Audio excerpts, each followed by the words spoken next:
Selamat pagi Bapak Ibu Jemaat IKE Immanuel Sepakota. Selamat beribadah mandiri di rumah masing-masing dengan paduan video yang dibuat oleh BPH Majelis Jemaat IKE Sepakota. Pagi ini, Minggu 26 April 2020, kita menggunakan liturgi hari Minggu bentuk keempat. Dan nanti untuk paduan lagunya diambil dari Hidup Jemaat dan PKJ. Bagi jemaat yang memiliki buku nyanyian tersebut agar nanti bisa digunakan. Baiklah, untuk mempersiapkan hati dan pikiran kita memasuki ibadah, kita angkat pujian kita dari Hidup Jemaat nomor 454 bait pertama dan yang kedua. Dan pada bait yang kedua nanti sidang jemaat diundang untuk berdiri, kita akan menerima khotbah dan salam. Hidup Jemaat nomor 454 bait yang pertama dan yang kedua, indahnya saat yang kedua.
Kita memulai ibadah kita.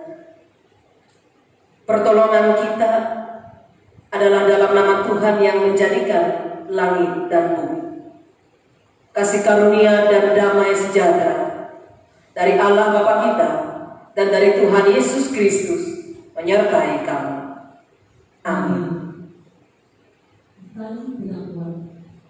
Kasihanilah aku ya Allah menurut kasih setiamu. Hapuskanlah pelanggaranku menurut rahmat-Mu yang besar. Bersihkanlah aku seluruhnya dari kesalahanku dan lahirkanlah aku dari dosaku. Biarlah aku mendengar kegirangan dan sukacita. Biarlah tulang yang meruhkan bersorak-sorak kembali. Kita sambut dan tadi perempuan tadi dengan menyanyi dari Hidup Jemaat nomor 42 bait yang pertama, Tuhan kasihani.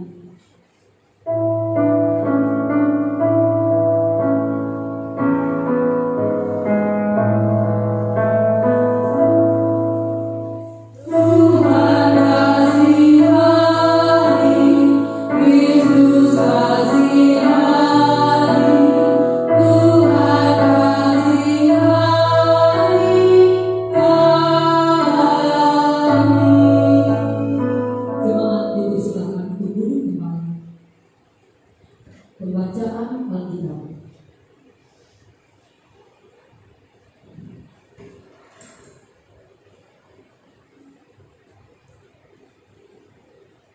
Pembacaan Alkitab untuk kita pada pagi hari ini sesuai amanat yang sudah ditentukan untuk kita, diambil dari Perjanjian Lama, yaitu Mazmur pasal 116 ayat yang pertama hingga ayat yang keempat dan ayat yang ke-12 hingga ayat yang ke-19 dengan perikop terluput dari belenggu maut.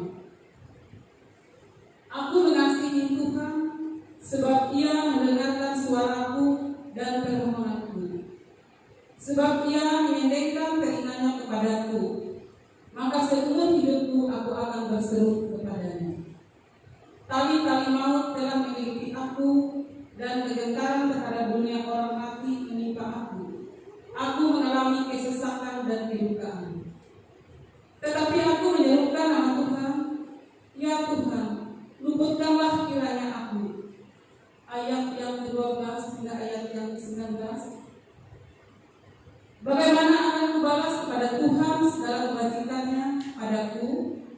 Aku akan mengangkat piala keselamatan dan akan menyerukan nama Tuhan. Akan membayar nasabku pada Tuhan di depan seluruh umatnya. Berharga di mata Tuhan kematian semua orang yang dikasihinya. Ya Tuhan, aku hambamu, anak dari hambamu perempuan. Engkau telah membukakan ikatan-ikatanku. Aku akan mempersembahkan korban syukur kepadamu dan akan menyerukan nama Tuhan. Akan membayar nasabku pada Tuhan di depan seluruh umatnya. Di pelataran rumah Tuhan, di tengah-tengahmu, ya Yerusalem, haleluya. Demikian pembacaan Alkitab. Firman-Mu itu pelita bagi kakiku dan terang bagi jalanku. Amin.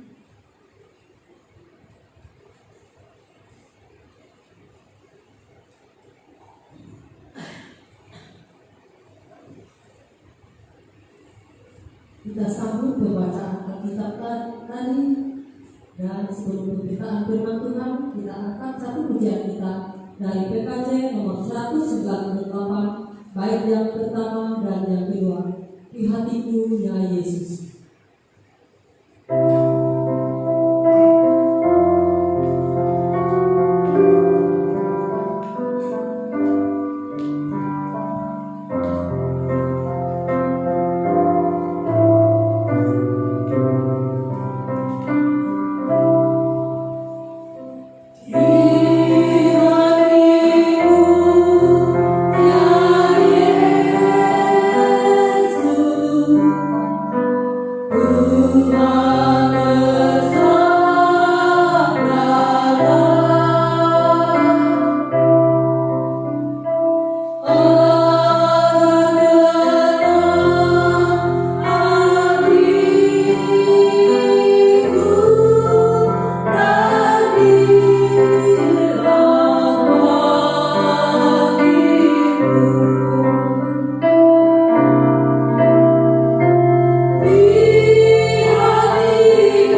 Jemaat Tuhan, sebelum kita membaca dan merenungkan firman Tuhan, mari kita merendahkan diri dalam doa. Kita berdoa. Puji dan syukur kehadirat yang maha besar Tuhan atas kasih dan kemurahan Tuhan dalam kehidupan kami. Hingga pada saat ini Bapa, hanya karena kebaikan dan kemurahan kami boleh beribadah, memuji, memuliakan akan kebesaran nama Tuhan. Tuhan Yesus Kristus, berkatilah kami dalam perhimpunan ibadah ini, dan berkatilah jemaat Tuhan yang beribadah secara mandiri pada saat ini bersama dengan keluarga masing-masing. Tuhan memberkati segenap kehidupan kami sekalian. Sekarang kami ingin membuka, membaca dan merenungkan firman Tuhan. Kami mohon kuasa Roh Kudus Tuhan dicurahkan atas kami sekalian, sehingga kami boleh mengerti akan firman Tuhan yang disampaikan bagi kami pada saat ini, dan hati kami terbuka untuk menerimanya dan hidup kami melakukannya. Nyatakan kuasa melalui hamba-Mu saat ini, agar dapat menyampaikan firman Tuhan sesuai dan seturut dengan kehendak-Mu. Di dalam nama Tuhan Yesus Kristus kami berdoa. Amin. Jemaat Tuhan yang saya kasih dalam Tuhan Yesus Kristus, sesuai dengan almanak Nas GKI, hari ini Nas firman Tuhan yang akan kita renungkan bersama terdapat dalam Lukas pasal 24 ayat 13 sampai 35. Dengan perikop Yesus menampakkan diri di jalan ke Emmaus. Saya ulangi, Lukas pasal 24 ayat 13 sampai 35, dengan perikop Yesus menampakkan diri di jalan ke Emmaus. Firman Tuhan saya bacakan demikian. Pada hari itu juga 2 orang dari murid-murid Yesus pergi ke sebuah kampung bernama Emmaus yang terletak kira-kira 7 mil jauhnya dari Yerusalem. Dan mereka bercakap-cakap tentang sesuatu yang telah terjadi. Ketika mereka sedang bercakap-cakap dan bertukar pikiran, datanglah Yesus sendiri mendekati mereka, lalu berjalan bersama-sama dengan mereka. Tetapi ada sesuatu yang menghalangi mata mereka, sehingga mereka tidak dapat mengenal Dia. Yesus berkata kepada mereka, "Apakah yang kamu percakapkan sementara kamu berjalan?" Maka berhentilah mereka dengan muka muram. Seorang dari mereka namanya Kleopas menjawabnya, "Adakah engkau satu-satunya orang asing di Yerusalem yang tidak tahu apa yang terjadi di situ pada hari-hari belakangan ini?" Katanya kepada mereka, "Apakah itu?" Jawab mereka, "Apa yang terjadi dengan Yesus orang Nazaret? Dia adalah seorang nabi yang berkuasa dalam pekerjaan dan perkataan di hadapan Allah dan di depan seluruh bangsa kami. Tetapi imam-imam kepala dan pemimpin-pemimpin kami telah menyerahkan Dia untuk dihukum mati, dan mereka telah menyalibkannya. Padahal kami dahulu mengharapkan bahwa Dialah yang datang untuk membebaskan bangsa Israel. Tapi sementara itu telah lewat 3 hari sejak semuanya itu terjadi. Tetapi beberapa perempuan dari kalangan kami telah mengejutkan kami. Pagi-pagi buta mereka telah pergi ke kubur dan tidak menemukan mayatnya. Lalu mereka datang dengan berita bahwa telah kehilangan bahwa telah kelihatan kepada mereka malaikat-malaikat yang mengatakan bahwa Ia hidup. Dan beberapa teman kami telah pergi ke kubur itu dan mendapati bahwa memang benar yang dikatakan perempuan-perempuan itu, tetapi Dia tidak mereka lihat. Lalu Ia berkata kepada mereka, "Hai kamu orang bodoh, betapa lambatnya hatimu, sehingga kamu tidak percaya segala sesuatu yang telah dikatakan para nabi. Bukankah Mesias harus menderita semuanya itu untuk masuk ke dalam kemuliaannya?" Lalu Ia menjelaskan kepada mereka apa yang tertulis tentang Dia dalam seluruh kitab suci, mulai dari kitab-kitab Musa dan segala kitab nabi-nabi. Mereka mendapati kampung yang mereka tuju. Lalu Ia berbuat seolah-olah hendak meneruskan perjalanannya. Tetapi mereka sangat mendesaknya, katanya, "Tinggallah bersama-sama dengan kami, sebab hari telah menjelang malam dan matahari hampir terbenam." Lalu masuklah ia untuk tinggal bersama-sama dengan mereka. Waktu ia duduk makan dengan mereka, ia mengambil roti, mengucap berkat, lalu memecah-mecahkannya dan memberikannya kepada mereka. Ketika itu terbukalah mata mereka dan mereka pun mengenal dia, tetapi ia lenyap dari tengah-tengah mereka. Kata mereka seorang kepada yang lain, bukankah hati kita berkobar-kobar ketika ia berbicara dengan kita di tengah jalan dan ketika ia menerangkan kitab suci kepada kita? Lalu bangunlah mereka dan terus kembali ke Yerusalem. Di situ mereka mendapati ke-11 murid itu. Mereka sedang berkumpul bersama-sama dengan teman-teman mereka. Kata mereka itu, sesungguhnya Tuhan telah bangkit dan telah menampakkan diri kepada Simon. Lalu kedua orang itu pun menceritakan apa yang terjadi di tengah jalan dan bagaimana mereka mengenal dia pada waktu ia memecah-mecahkan roti. Demikian pembacaan firman Tuhan. Tuhan Yesus bersabda, yang berbahagia ialah mereka yang mendengarkan firman Allah dan yang memeliharanya. Amin. Jemaat Tuhan yang saya kasih dalam Tuhan Yesus Kristus, selamat pagi, salam sejahtera bagi kita semua. Nah, firman Tuhan untuk kita pada hari ini terdapat dalam Lukas pasal 24 ayat 13 sampai 35 yang sudah kita bacakan bersama dengan perikop Yesus menampakkan diri di jalan ke Emmaus. Bapak Ibu saudara-saudari sekalian, ini adalah minggu kedua sesudah Paskah yang kemarin sudah kita peringati dan rayakan bersama. Dan firman Tuhan pada hari ini menceritakan satu pengalaman iman, pengalaman kehidupan murid Tuhan Yesus setelah peristiwa kematian Tuhan Yesus di kayu salib. Diceritakan dalam nas ini pada saat itu orang-orang Israel, orang-orang Yahudi masih merayakan Paskah. Paskah yang biasa sudah dilaksanakan atau tradisi atau ritual keagamaan yang sudah dilaksanakan oleh orang Israel dan Yahudi sejak mereka keluar dari tanah Mesir. Dan Paskah yang diperingati dirayakan oleh orang-orang Israel, orang-orang Yahudi adalah memperingati atau mengingat hari pembebasan bangsa Israel dari tanah perbudakan di Mesir. Sehingga mereka setiap mengingatnya bersyukur atas kebebasan yang Allah lakukan melalui kepemimpinan Nabi Musa, bangsa Israel yang telah dibebaskan dari perbudakan di Mesir, dan mereka telah menjadi bangsa yang merdeka. Dan orang Yahudi, orang Israel menyadari bahwa semua itu terjadi atas kasih dan kemurahan Tuhan. Oleh sebab itu, setiap Paskah mereka berbondong-bondong atau banyak dari orang-orang Yahudi dari luar Yerusalem yang pergi ke Yerusalem untuk merayakan Paskah itu. Dan para muridnya pun melakukan hal yang sama. Dalam nas ini diceritakan ada 2 orang muridnya.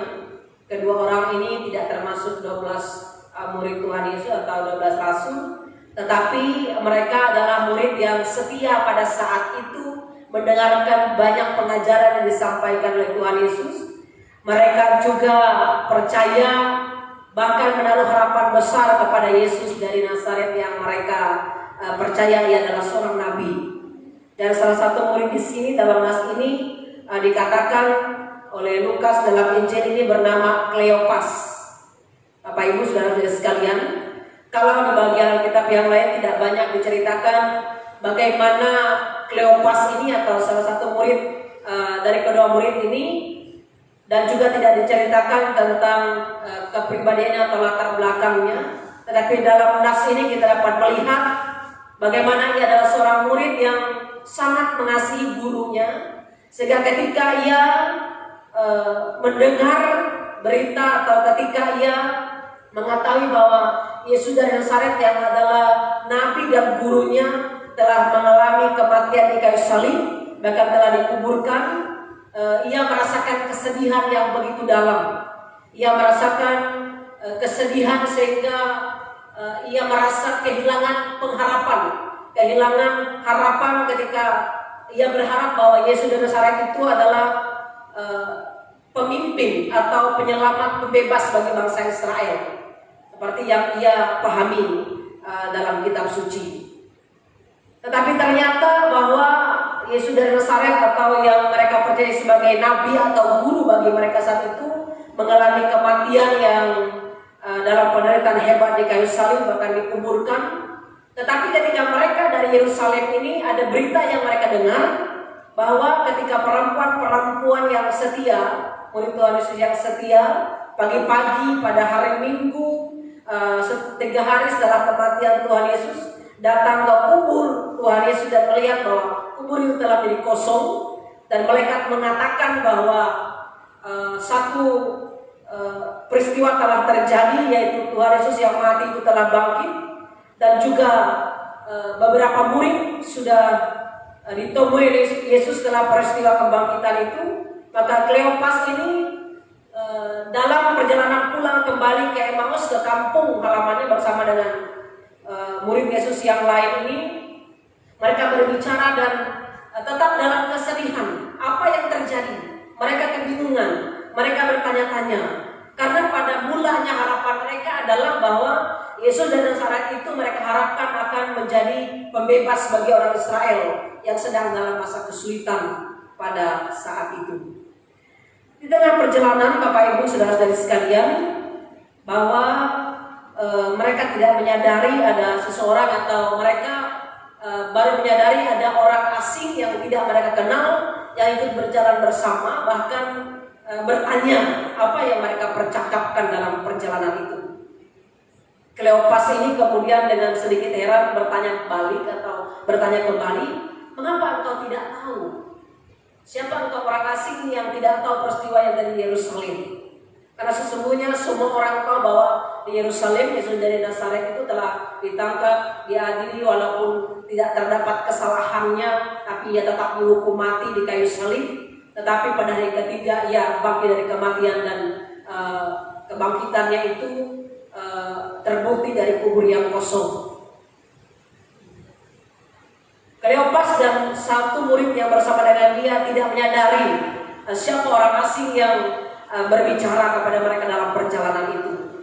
Dan sepanjang perjalanan itu, orang asing yang bersama dengan mereka ini kemudian berbicara tentang kitab suci. Dan sepanjang itu juga Kleopas dan juga temannya ini atau satu murid yang bersama-sama dengan dia tidak menyadari bahwa yang berbicara dengan mereka adalah Tuhan Yesus yang telah bangkit dari kematian itu.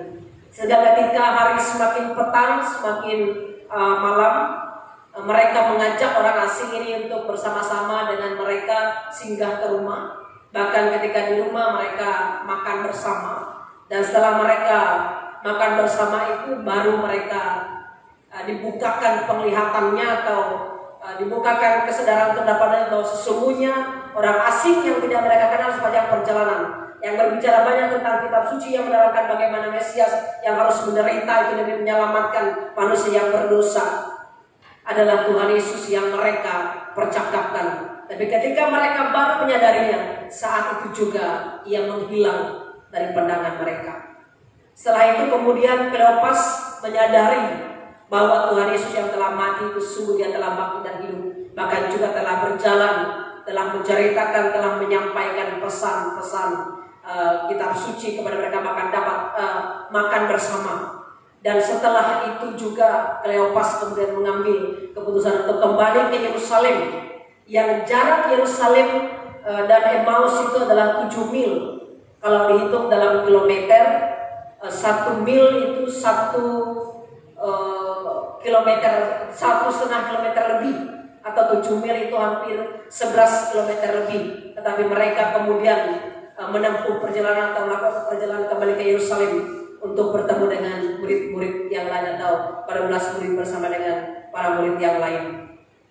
Bapak Ibu saudara sekalian, dari cerita atau peristiwa pengalaman dari Kleopas dan juga salah satu murid yang bersama dengan dia pada saat itu, pada saat di tengah-tengah mereka kebingungan, tidak mengerti, tidak tahu apa peristiwa yang terjadi, Tuhan Yesus menyatakan kuasanya, menampakkan diri dan menyampaikan pesan kepada Kleopas bahkan juga para murid bahwa sesungguhnya Mesias yang sudah dibuatkan oleh para nabi itu hadir dalam Yesus Kristus yang dari Nazaret yang dipercaya sebagai guru dan nabi. Tetapi setelah kematian dan kebangkitannya, ia tidak hanya guru dan nabi bagi bangsa Israel, bangsa Yahudi, tapi ia adalah juru selamat bagi seluruh umat manusia. Kita lihat pada ayat yang ke-33, lalu bangunlah mereka dan terus kembali ke Yerusalem. Di situ mereka mendapati ke-11 murid itu, mereka sedang berkumpul bersama-sama dengan teman-teman mereka.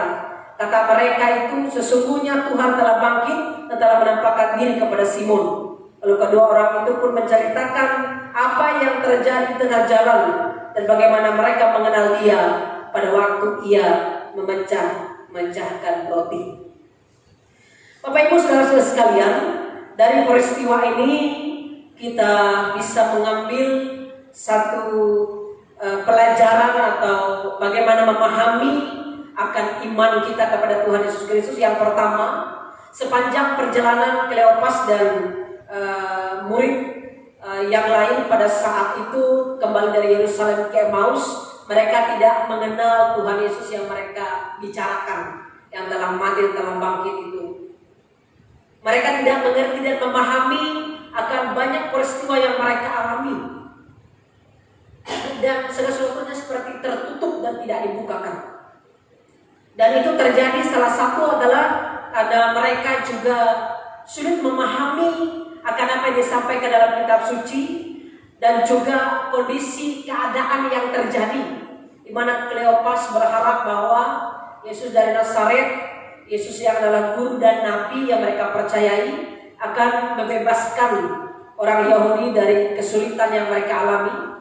Apa kesulitan yang mereka alami pada saat itu? Mereka di bawah kekuasaan bangsa Romawi. Dalam kehidupan sosial ekonomi mereka mengalami banyak kesulitan, banyak ketidakadilan, banyak orang-orang yang berkekurangan, orang-orang yang miskin, yang tertindas, orang-orang yang banyak menderita, tidak diperhatikan oleh pemerintah, oleh penguasa pada saat itu.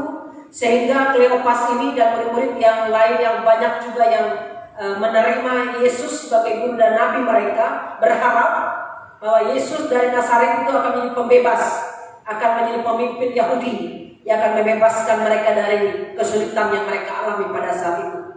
Tetapi pada kenyataannya, dan Alkitab berbicara atau kitab suci menyampaikan bahwa Tuhan Yesus dari Nazaret itu tidak hanya guru dan rabi bagi bangsa Yahudi, tetapi ia adalah Tuhan dan juru selamat bagi seluruh umat manusia yang berdosa, yang menerima ia sebagai Tuhan dan juru selamatnya. Itu yang sulit dipahami. Bahkan ketika mereka dalam perjalanan bersama, mereka juga tidak mengenal dia sepanjang perjalanan. Bapak Ibu saudara-saudari sekalian, ini juga menjadi renungan kita pada hari ini dalam perjalanan kehidupan kita, untuk mengerti akan kehendak Tuhan, bahkan untuk mengerti bahwa di saat Allah dalam Yesus Kristus bersama-sama berjalan atau ada berbicara dan di dalam kehidupan kita pun seringkali merasa kesulitan untuk mengerti dan memahaminya. Terlebih di saat-saat masa sulit ataupun sukar. Saat sekarang pun mungkin kita berada pada situasi merasa kebingungan, merasa tidak mengerti dan tidak memahami apa yang terjadi dalam kehidupan kita.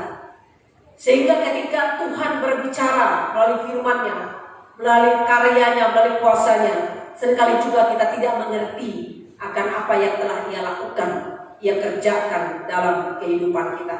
Tapi percaya Bapak Ibu sekalian, ketika Tuhan Yesus duduk bersama dengan kedua murid ini dalam makan bersama, Ia membuka mata mereka untuk melihat Dia yang hadir bersama-sama dengan mereka pada saat itu. Dan ketika kesadaran mereka dibukakan, mereka kemudian merasakan dan mengenal Dia yang terus ada bersama dengan mereka. Itu juga yang Tuhan mau kerjakan dalam kehidupan kita pada saat sekarang.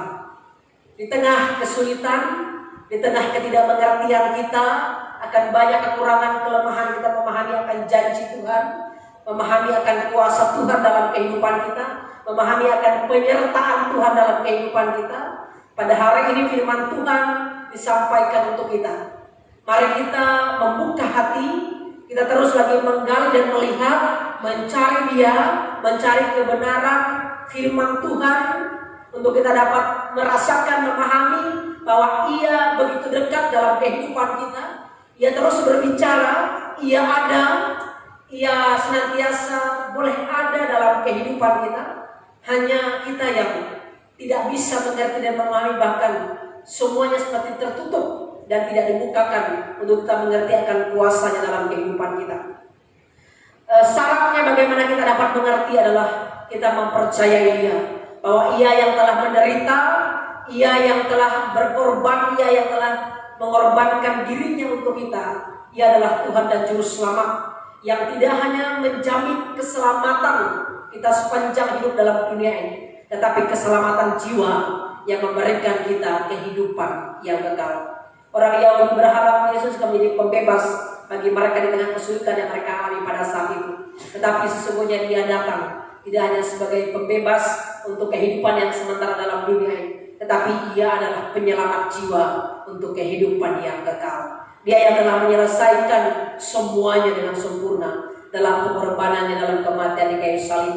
Tetapi kematian itu tidak hanya berakhir kepada kematian di dalam kubur di mana Ia dikuburkan, tetapi kubur itu telah menjadi kosong dan kebangkitannya adalah keselamatan atau kebangkitan yang sulung bagi kita semua yang percaya. Oleh sebab itu, percaya akan berita ini bahwa yang telah mati telah bangkit, Ia hidup, Ia bersama dengan kita dalam perjuangan kita pada saat ini. Ia tidak meninggalkan kita sendirian, Ia tidak meninggalkan kita seorang diri, tetapi Ia akan terus melangkah bersama kita, mengingatkan kita, berbicara kepada kita melalui firman-Nya, menyatakan kuasanya melalui kuasanya dalam kehidupan kita. Bahkan Ia menjamin kehidupan kita tidak hanya dalam dunia ini, tapi juga dalam kehidupan yang kekal. Tuhan Yesus Kristus yang telah mati dan bangkit, Ia hidup dalam kehidupan semua orang yang percaya kepadanya. Tuhan Yesus memberkati kita dengan kebenaran firman-Nya. Amin. Kita masuk dalam satu sejenak.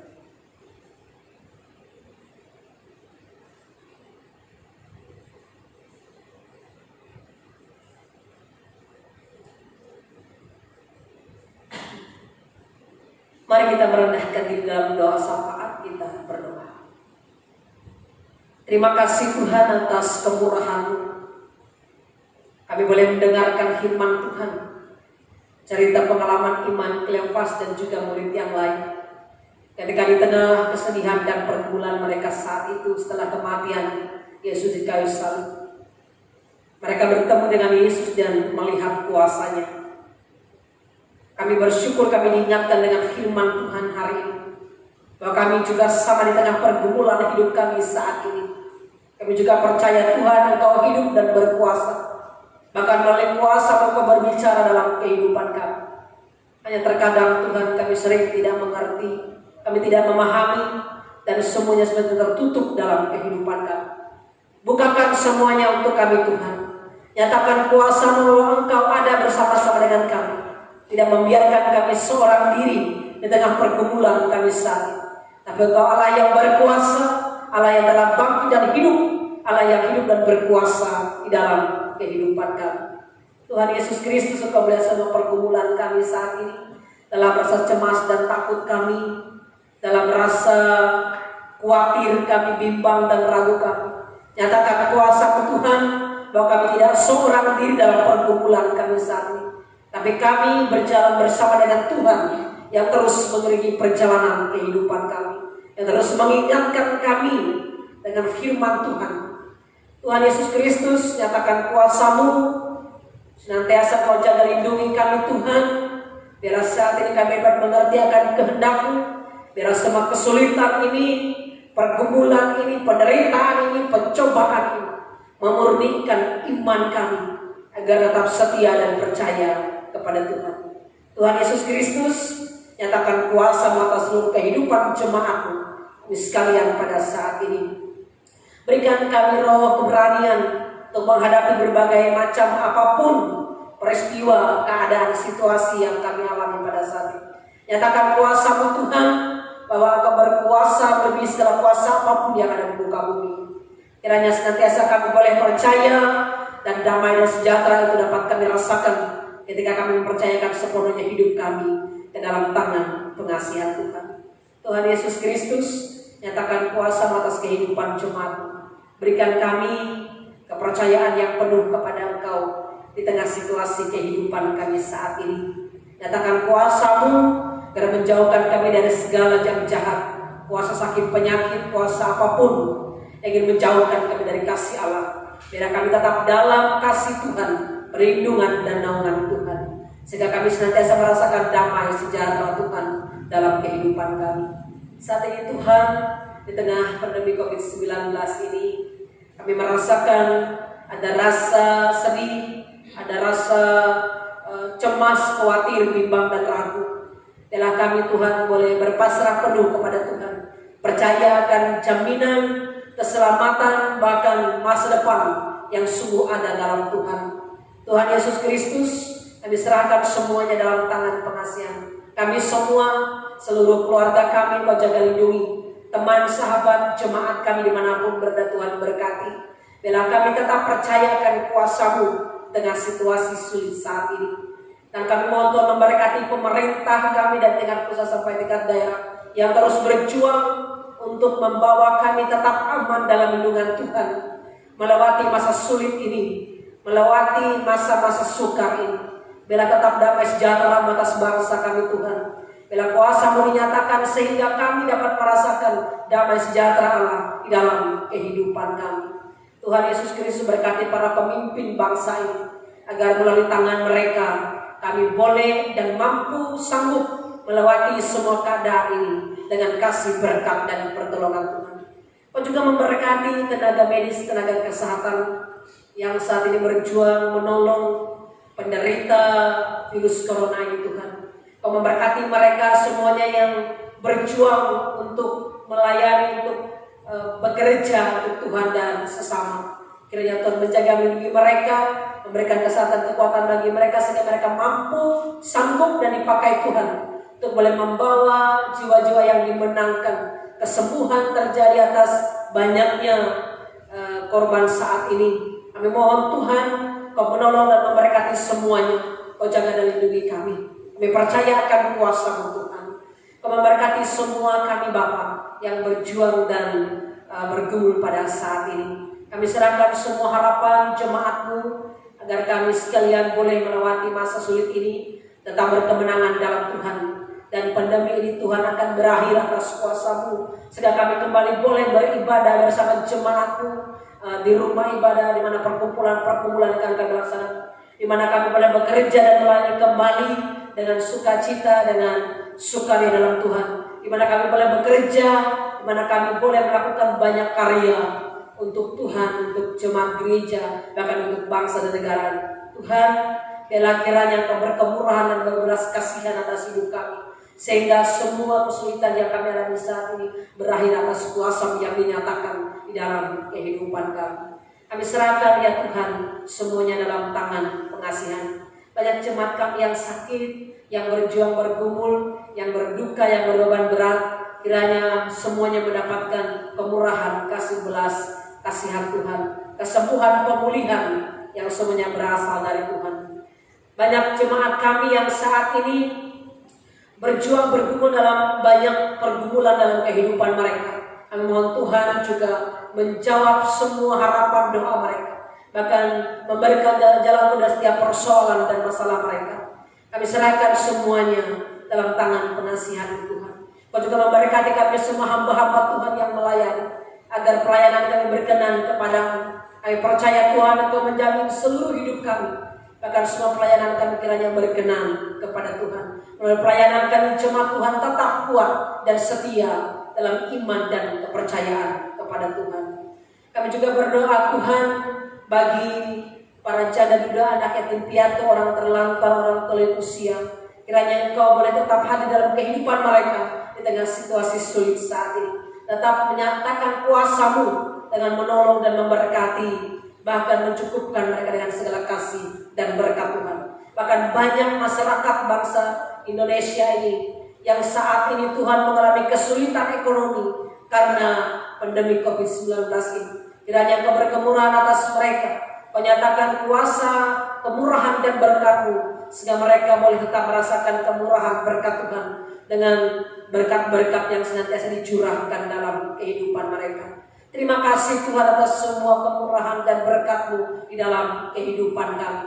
Kami serahkan kehidupan kami jemaat-Mu dan dalam tangan pengasihan Tuhan Yesus Kristus, Tuhan dan Juru Selamat kami yang telah mengajarkan kami berdoa demikian. Bapa kami yang ada di sorga, dikuduskanlah nama-Mu, datanglah kerajaan, jadilah kehendak-Mu di bumi seperti di sorga. Berikanlah kami pada hari ini makanan kami yang secukupnya, dan ampunilah kami akan kesalahan kami, seperti kami juga mengampuni orang yang bersalah kepada kami. Dan jangan membawa kami ke dalam pencobaan, tetapi lepaskanlah kami daripada yang jahat, karena Engkau punya kerajaan, kuasa dan kemuliaan sampai selama-lamanya. Amin.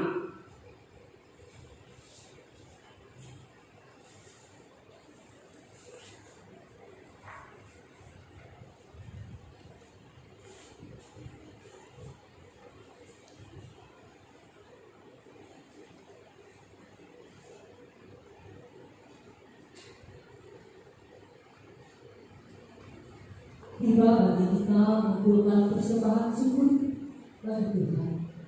Dan nanti bagi Bapak Ibu jemaat sekalian bisa mengumpulkan persembahan syukurnya dalam amplop yang diserahkan kepada pengurus lingkungan masing-masing. Namun sebelumnya kita akan mendengarkan nas pemberi persembahan yang diambil dari Kisah Para Rasul 20 ayat 35 yang berbunyi demikian. Dalam segala sesuatu telah memberikan contoh pada kami bahwa dengan bekerja demikian kita harus membantu orang-orang yang lemah dan harus mengingat perkataan Tuhan Yesus, sebab Dia sendiri telah mengatakan Allah adalah lebih bahagia memberi daripada menerima. Kita berdoa untuk persembahan yang akan kita kumpulkan. Ya Allah Bapa yang kami kenal di dalam nama Anakmu Yesus Kristus, kembali kami datang kepadamu seraya mengucap syukur karena begitu besar dan nyata kasih-Mu pada kami. Hingga pada saat ini pun kami masih dianugerahi kekuatan kesehatan untuk memuji dan memuliakan nama-Mu yang kudus. Ya Allah, sebagai bentuk syukur kami kepadamu, saat ini kami umat-Mu mengumpulkan persembahan syukur yang kami bawa dengan tulus ikhlas kepadamu. Terimalah persembahan kami ini ya Tuhan, agar boleh layak dan berkenan di hadapan-Mu untuk kepujian dan kemuliaan nama-Mu. Dan sertanya kami mau serahkan seluruh hidup dan kehidupan kami hanya kepadamu sebagai persembahan yang hidup, yang kudus dan yang berkenan kepadamu. Terima kasih ya Allah. Dalam nama Anakmu Yesus Kristus kami berdoa dan mengucap syukur. Amin. Sementara persembahan kita kumpulkan, kembali kita angkat pujian kita dari PKJ nomor 150 bait yang pertama dan yang kedua. Ya Tuhan, hanya Engkau. PKJ nomor 150 bait yang pertama dan yang kedua. Ya Tuhan, hanya Engkau.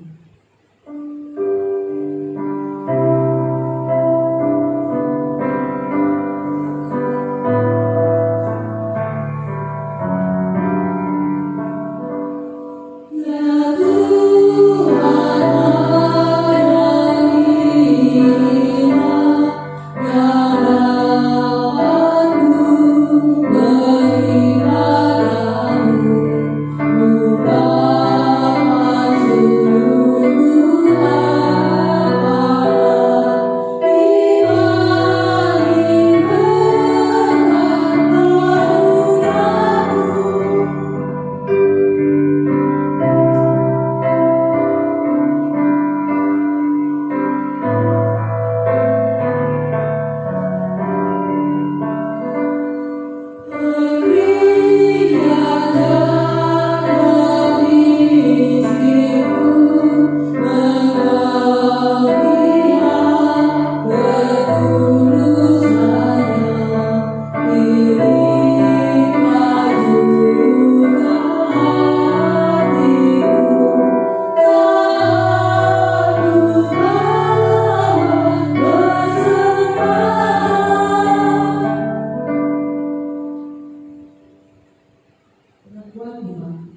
Marilah kita berdiri bersama-sama dengan sekalian orang percaya dari segala masa dan tempat mengikrarkan pengakuan iman Kristen kita.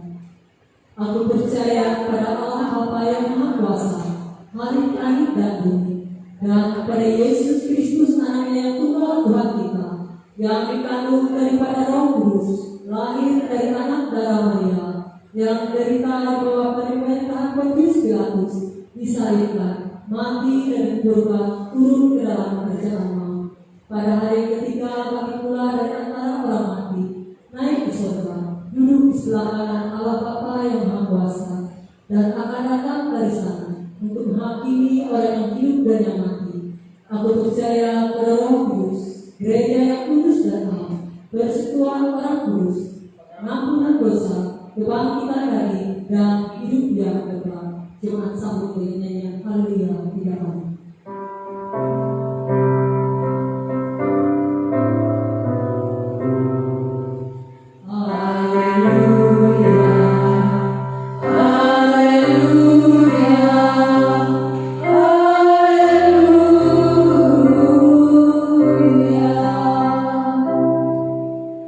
Pemutusan dan berkat Tuhan.